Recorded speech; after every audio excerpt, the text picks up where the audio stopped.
السلام علیکم ورحمۃ اللہ وبرکاتہ۔ آج ہم جو ہیں وہ حقوق العباد اور ان کی اہمیت کے بارے میں جو ہے وہ بات کریں گے۔ اللہ رب العزت نے والدین کے اولاد پر کیا حقوق رکھے ہیں، شوہر کے بیوی پر حقوق، بیوی کے شوہر پر حقوق، اولاد کے والدین پر حقوق، پڑوسیوں کے آپس میں حقوق، تاجروں کے آپس میں حقوق، اساتذہ کے شاگردوں پر حقوق اور شاگردوں کے اساتذہ پر حقوق، اور عام مسلمانوں کے حقوق۔ لیکن ہم آج والدین کے اولاد پر حقوق بیان کریں گے۔ سب سے پہلے ہم والدین کے حقوق جو ہے ان کا ذکر کریں گے۔ ماں باپ کے ساتھ جو ہے وہ اچھا سلوک کرنا چاہیے، اور اس حسن سلوک کی توفیق کو دونوں جہانوں کی سعادت سمجھنا چاہیے۔ اللہ کے بعد انسان پر سب سے زیادہ حق جو ہے وہ ماں باپ ہی کا ہے۔ ماں باپ کے حق کی اہمیت کا اندازہ اس بات سے کیجئے کہ قرآن نے جگہ جگہ ماں باپ کے حق کو اللہ کے حق کے ساتھ بیان کیا ہے، اور اللہ کی شکر گزاری کی تاکید کے ساتھ ساتھ ماں باپ کی شکر گزاری کی بھی تاکید کی ہے۔ جیسے کہ ایک جگہ پہ آتا ہے کہ آپ کے رب نے فیصلہ فرما دیا کہ تم اللہ کے سوا کسی کی بندگی نہ کرو۔ حضرت عبداللہ بن مسعود رضی اللہ تعالیٰ عنہ فرماتے ہیں کہ میں نے آپ صلی اللہ علیہ وآلہ وسلم سے پوچھا کہ کون سا عمل جو ہے وہ اللہ کو زیادہ محبوب ہے، تو آپ صلی اللہ علیہ وآلہ وسلم نے فرمایا وہ نماز جو وقت پر پڑھی جائے۔ پھر میں نے پوچھا کہ اس کے بعد کون سا کام اللہ کو سب سے زیادہ محبوب ہے، تو فرمایا ماں باپ کے ساتھ حسن سلوک کرو، اور اس کے بعد فرمایا خدا کی راہ میں جہاد کرنا۔ یہ بخاری اور مسلم کی حدیث شریف ہے۔ حضرت عبداللہ رضی اللہ تعالیٰ عنہ فرماتے ہیں کہ ایک آدمی آپ صلی اللہ علیہ وآلہ وسلم کی خدمت میں حاضر ہوا اور کہنے لگا کہ میں آپ صلی اللہ علیہ وآلہ وسلم کے ہاتھ پر ہجرت اور جہاد کے لیے بیعت ہونا چاہتا ہوں، اور اللہ سے جو ہے وہ اس کا اجر چاہتا ہوں۔ تو آپ صلی اللہ علیہ وآلہ وسلم نے فرمایا کیا تمہارے ماں باپ زندہ ہیں یا ان دونوں میں سے کوئی ایک؟ تو اس نے کہا جی ہاں، خدا کا شکر ہے کہ دونوں زندہ ہیں۔ تو آپ صلی اللہ علیہ وآلہ وسلم نے فرمایا تو کیا تم واقعی اللہ سے اپنی ہجرت اور جہاد کا بدلہ چاہتے ہو؟ اس نے کہا جی ہاں۔ تو آپ نے فرمایا تو جاؤ اپنے ماں باپ کی خدمت میں رہ کر ان کے ساتھ نیک سلوک کرو۔ یعنی اتنا بڑا جو ہے وہ اس کا اجر ہے کہ ماں باپ کی خدمت کرنے کا۔ حضرت ابو امامہ رضی اللہ تعالیٰ عنہ فرماتے ہیں کہ ایک شخص نے آپ صلی اللہ علیہ وآلہ وسلم سے پوچھا یا رسول اللہ، ماں باپ کا اولاد پر کیا حق ہے؟ ارشاد فرمایا ماں باپ ہی تمہاری جنت ہیں اور ماں باپ ہی تمہاری دوزخ ہیں۔ اس بات پر غور ضرور کیجیے گا کہ کیا فرمایا کہ ماں باپ ہی تمہاری جنت ہیں اور ماں باپ ہی تمہاری دوزخ ہیں، یعنی ان کے ساتھ نیک سلوک کرو گے تو تم جنت کے مستحق ہوگے، اور ان کے حقوق کو پامال کرو گے تم تو دوزخ کے مستحق ہوگے۔ اللہ ہم سب کو ماں باپ کی خدمت کرنے کی توفیق عطا فرمائے۔ حضرت ابو ہریرہ رضی اللہ تعالیٰ عنہ سے روایت ہے کہ آپ صلی اللہ علیہ وآلہ وسلم نے ارشاد فرمایا کہ تم دوسروں کی عورتوں سے پرہیز کر کے پاک دامن رہو، ایسا کرنے سے تمہاری عورتیں پاک دامن رہیں گی۔ پہلے حدیث شریف سن لیں، اس کے بعد جو ہے وہ میں اس کا آپ کو مطلب جو ہے وہ بتاؤں گی کہ اس حدیث کا کیا مطلب ہے۔ کیا فرمایا؟ ابو ہریرہ رضی اللہ تعالیٰ عنہ سے روایت ہے کہ آپ نے فرمایا کہ تم دوسروں کی عورتوں سے پرہیز کر کے پاک دامن رہو، ایسا کرنے سے تمہاری عورتیں جو ہے وہ پاک دامن رہیں گی۔ نمبر 2، اور اپنے والدین سے حسن سلوک کرو، ایسا کرنے سے تمہارے بیٹے تمہارے ساتھ حسن سلوک کریں گے۔ اور جس شخص کے پاس اس کا مسلمان بھائی عذر خواہی کے لیے آئے تو اس کی معذرت قبول کر لے، خواہ وہ حق پر ہو یا نہ ہو۔ اگر ایسا نہ کیا تو میرے حوض کوثر پر نہ آئے۔ تو اس حدیث شریف میں جو ہے 3 اہم باتیں ارشاد فرمائی ہیں۔ پہلی کہ تم پاک دامن رہو اور دوسروں کی عورتوں کی طرف نفس اور نظر کو متوجہ نہ کرو۔ تو چونکہ تم نے دوسروں کی عورتوں سے حفاظت کی، اسی اللہ کی جانب سے یہ انعام ملے گا کہ تمہاری عورتیں کیا رہیں گی؟ پاک دامن رہیں گی، اور ان کی طرف سے نفسانی خواہشات رکھنے والے متوجہ نہ ہوں گے اور نہ وہ شوہر کے علاوہ کسی پر نظر ڈالیں گے۔ دوسری بات کہ اگر تم اپنے ماں باپ کے ساتھ حسن سلوک کرو گے تو تمہاری اولاد تمہارے ساتھ حسن سلوک سے پیش آئے گی، اور ظاہری سبب کے اعتبار سے تو یہ بالکل واضح ہے، کیونکہ جب تم کو اولاد دیکھے گی کہ والدین کے ساتھ اکرام اور احترام کے ساتھ پیش آتے ہو اور جان و مال کے ساتھ خدمت کرتے ہو، تو آپ کے عمل سے بچے بھی سیکھیں گے اور سمجھیں گے کہ والدین کے ساتھ حسن سلوک ہمارے معاشرے کا حصہ ہے اور ہمیں بھی جو ہے ان کی خدمت کرنی چاہیے۔ لیکن اس کے برعکس اگر ہم نہیں کریں گے یہ سب تو ہماری اولاد بھی ہم سے یہی کچھ سیکھے گی، اور باطنی طور پر بھی جیسے کہ ہے محاورہ، جیسا کرو گے ویسا بھرو گے۔ ایک قصہ جو ہے وہ سنایا جاتا ہے کہ ایک شخص نے جو ہے اپنے بوڑھے باپ کو ایک گٹری کی طرح باندھا، پھر اس کو کنویں میں ڈالنے کے لیے چل دیا۔ جب ایک کنویں کے کنارے پر جا کر اس نے وہ گٹری رکھی تو قریب تھا کہ کنویں میں ڈال دے، تو باپ نے کہا، بیٹا اس کنویں میں نہ ڈال، کسی دوسرے کنویں میں ڈال دے، کیونکہ اس میں نے اپنے باپ کو ڈالا تھا۔ تو یہ سن کر بیٹے کے ہوش اڑ گیا اور گٹری کھول کر الگ ہو گیا اور باپ کو احترام سے لے گیا۔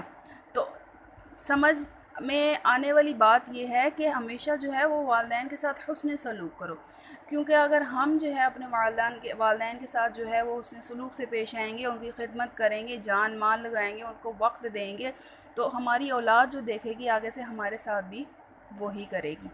اور تیسری بات یہ کہ جب کسی مسلمان سے کوئی ناراضگی کی بات ہو جائے اور اس کے بعد وہ معافی مانگے اور عذر خواہی کرے تو اس کی معذرت قبول کر کے کیا کر لو، دل صاف کر لو، اور یہ نہ دیکھو کہ غلطی کس کی تھی، وہ غلطی پر تھا یا تم تھے، اس کو جانے دو، جب معافی مانگنے لگے تو معاف کر دو، بلکہ اگر تمہاری غلطی تھی تو تم بھی معافی مانگ لو، اور اس کی کوئی حق تلفی کر چکے ہو تو تلافی کر لو۔ اگر ایسا نہیں کیا تو آپ نے حدیث شریف میں فرمایا کہ میرے حوض کوثر پر نہ آئے۔ اب والدین کا شکر ادا کیسے کرنا ہے؟ تو محسن کی شکر گزاری اور احسان مندی شرافت کا اولین تقاضا ہے اور حقیقت ہے کہ ہمارے وجود کے ظاہری سبب کون ہیں؟ والدین ہیں، اور پھر والدین کی پرورش اور نگرانی میں پلتے بڑھتے اور شعور کو پہنچتے ہیں۔ ہم والدین کی پرورش اور نگرانی میں پلتے بڑھتے اور شعور کو پہنچتے ہیں، اور وہ جس غیر معمولی قربانی، بے مثل اور انتہائی شفقت سے ہماری سرپرستی کرتے ہیں، تو اس کا تقاضا کیا ہے کہ ہمارا سینہ ان کی عقیدت اور احسان مندی اور عظمت اور محبت سے سرشار ہو، اور ہمارا دل کا ریشہ ریشہ ان کا شکر گزار ہو۔ لیکن افسوس یہ ہے کہ آج کل کی جو نوجوان نسل ہے وہ اس بات کو نہیں سمجھتی ہے۔ یہی وجہ ہے کہ اللہ تعالیٰ نے اپنی شکر گزاری کے ساتھ ساتھ ان کی شکر گزاری کی بھی تاکید فرمائی ہے، اور قرآن کریم میں ارشاد ہے جس کا ترجمہ یہ ہے کہ اور ہم نے وصیت کی کہ میرا شکر ادا کرو اور ماں باپ کے شکر گزار رہو۔ تو سب سے بڑا شکر تو کس کا ہے؟ اللہ کا، جس نے وجود بخشا، اور اس کے بعد ماں باپ کا، جنہوں نے پرورش کے لیے مصیبتیں جھیلی اور تکلیفیں اٹھائی۔ اسی کو فرمایا کہ تو میری اور ماں باپ کی شکر گزاری کرو، سب سے پہلے میری اور اس کے بعد ماں باپ کی۔ پھر جس طرح اللہ کا شکر صرف زبان سے شکر کے کلمات نکالنے سے ادا نہیں ہوتا، بلکہ پوری زندگی میں ظاہر باطن سے احکام کی تعمیل کا نام شکر ہے۔ یہاں پہ ایک سمجھنے والی بات ہے کہ جس طرح ہم جو ہے اللہ رب العزت کا شکر ادا جو ہے صرف زبان سے نہیں کر سکتے، بلکہ اپنے قول، عمل اور فعل سے جو ہے وہ اس کا اظہار کر سکتے ہیں، اسی طرح والدین کا بھی ہے کہ شکر گزاری جو ہے ان کے حق میں اچھے بول دینے سے نہیں ہوتی، اور ان کی تعریف کرنے سے اور ان کی تکلیفوں کا اقرار کر لینے سے ادا نہیں ہوتا، بلکہ ماں باپ کی فرما برداری اور جان و مال سے ان کی خدمت گزاری اور ان کی فرما برداری سے ان کی شکر گزاری ہوتی ہے۔ جس طرح اللہ رب العزت کی اطاعت سے اور اس نے جو حکم دیا ظاہر و باطن سے اس کی احکام کی تعمیل کرنے سے شکر ادا اللہ رب العزت کا ہوتا ہے، تو اسی طرح ماں باپ کی شکر گزاری کیا ہے؟ ان کی خدمت کر کے، ان کے ساتھ اچھا سلوک کر کے، اس طرح ان کی شکر گزاری ہوتی ہے، نہ کہ صرف منہ سے اور زبان سے اچھے الفاظ ادا کرنے سے۔ اب ماں باپ کو خوش رکھنے کی کوشش کس طرح کریں گے؟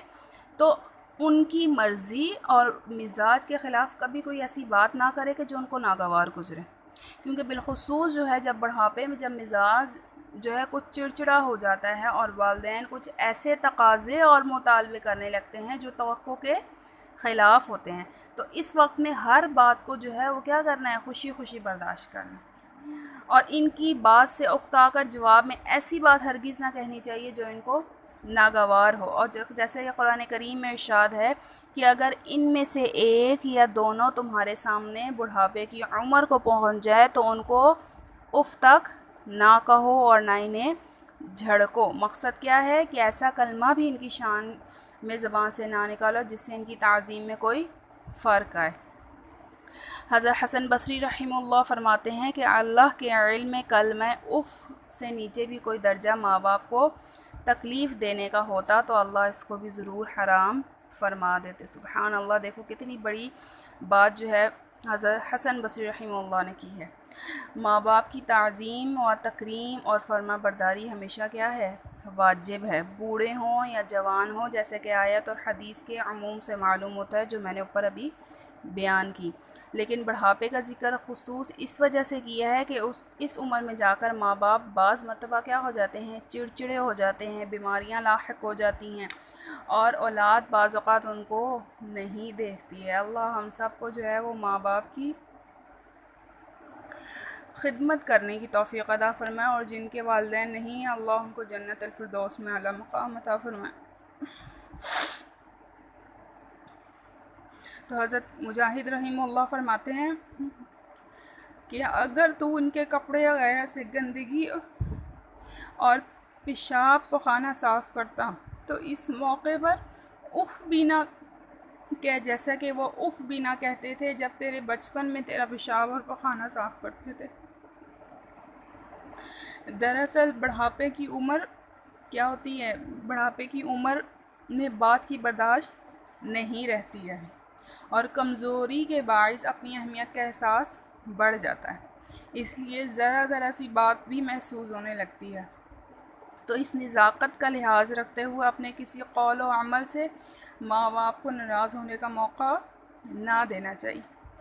حضرت عبداللہ بن عمر رضی اللہ تعالیٰ عنہ کہتے ہیں کہ آپ صلی اللہ علیہ وآلہ وسلم نے ارشاد فرمایا کہ اللہ کی خوشنودی والد کی خوشنودی میں ہے اور اللہ کی ناراضگی والد کی ناراضگی میں ہے۔ یعنی اگر کوئی اپنے اللہ کو خوش رکھنا چاہتا ہے تو اپنے والد کو خوش رکھے، اور والد کو ناراض کر کے وہ اللہ کو غضب کو کیا کرے گا، بھڑکائے گا۔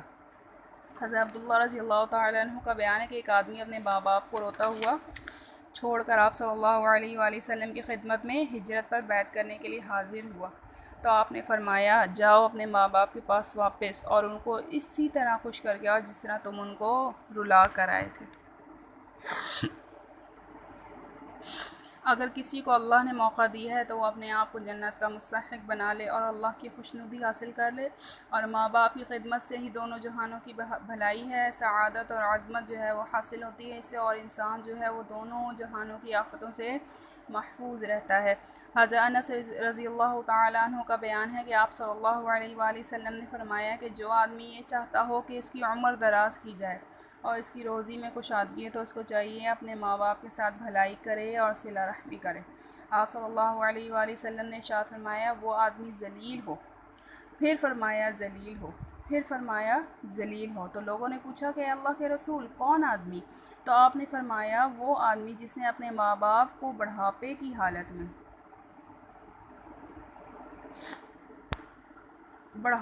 حالت میں پایا ہو اور دونوں کو یا ان میں سے ایک کو، اور پھر ان کی خدمت کر کے جنت میں داخل نہ ہوا۔ ایک موقع پر آپ صلی اللہ علیہ وسلم نے خدمت والدین کو جہاد جیسی عظیم عبادت پر ترجیح دیا اور ایک صحابی کو جہاد پر جانے سے روک کر والدین کی خدمت کی تاکید فرمائی ہے۔ حضرت عبداللہ بن عمر رضی اللہ تعالیٰ عنہ فرماتے ہیں کہ ایک شخص آپ صلی اللہ علیہ وآلہ وسلم کے پاس جہاد میں شریک ہونے کی غرض سے حاضر ہوا، تو تو آپ نے فرمایا کیا تمہاری ماں زندہ ہے؟ تو اس نے کہا جی ہاں زندہ ہے۔ تو ارشاد فرمایا جاؤ ان کی خدمت کرتے رہو، یہی جہاد ہے۔ تو دیکھو اللہ کے نبی نے جو ہے وہ ہمارے لیے کتنی آسان طریقہ بتا دیا کہ ہم گھر بیٹھے بیٹھے اپنے ماں باپ کی خدمت کر سکتے ہیں۔ حضرت ابو ہریرہ رضی اللہ تعالیٰ عنہ سے روایت ہے کہ آپ صلی اللہ علیہ وآلہ وسلم نے فرمایا 3 دعائیں مقبول ہیں اور ان کی قبولیت میں شک نہیں ہے: والد کی دعا، مسافر کی دعا اور مظلوم کی دعا۔ اس حدیث سے والد کی اہمیت کیا ہوتی ہے؟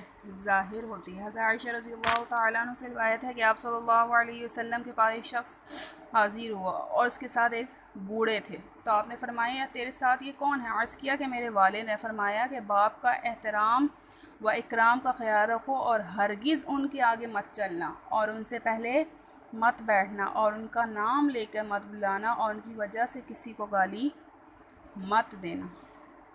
تو اول تو یہ فرمایا کہ ماں باپ کے آگے مت چلنا، اور دوسرا کیا فرمایا کہ کہیں بیٹھنا ہو تو ماں باپ سے پہلے مت بیٹھنا۔ واضح رہے کہ یہ نصیحتیں جو ہیں باپ ہی کے ساتھ خاص نہیں ہیں، والدہ کے حق میں بھی ان کا خیال رکھنا ضروری اور لازمی ہے۔ انشاءاللہ تعالیٰ کل ہم جو ہے وہ ماں باپ کے حقوق کے بارے میں مزید جو ہے وہ نظر ثانی کریں گے، اور قرآن اور حدیث کی روشنی میں کہ اللہ رب العزت نے اور کیا کیا ارشاد فرمایا ہے ماں باپ کے حقوق کے بارے میں۔ تب تک کے لیے السلام علیکم ورحمۃ اللہ وبرکاتہ۔